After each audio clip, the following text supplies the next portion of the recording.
Unti-unti na nga pong ini-establish ang love team sa pagitan nitong si Edu at si Bridget. At sa isang panayam nga po dito kay Bridget ay kanyang pinayuhan itong si Edu patungkol nga po sa mabigat na pinagdaraanan nito. Yun nga po yung pagpapatulfo nitong si Viancy.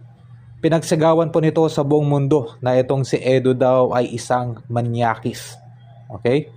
Doon po ay na-depress ng sobra-sobra itong si Edu. At itong si Bridget po ay handa na magbigay ng payo. Ganun pa man ay humanga itong si Bridget kay Edu. Sa kabila daw ng matinding pinagdaraanan nitong si Edu ay ito ay tahimik lamang.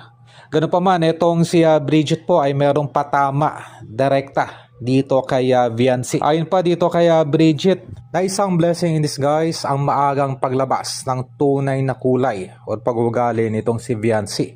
Dahil daw dito ay maagang nakawala etong si Edu. Pasaring nga po nitong si Bridget ay mistulang may pagka-evil eye nga po, ang naturang mandaragat sa halip na magpasalamat at tumanaw ng utang na loob dito sa Kalingap ay nagawa pa nitong sirain. Hindi lamang ang founder ng Kalingap maging etong si Edu, napahiyain ito sa buong mundo. Ito po yung sumira sa reputasyon hindi lamang ng Kalingap maging etong si Edu. Na ngayon ay kitang-kita sa mga mata nitong si Edu na ito ay na-depress nga po hirap na hirap. Hindi matanggap ang pamamahiyang sinapit nito sa mga kamay nitong si Viancy.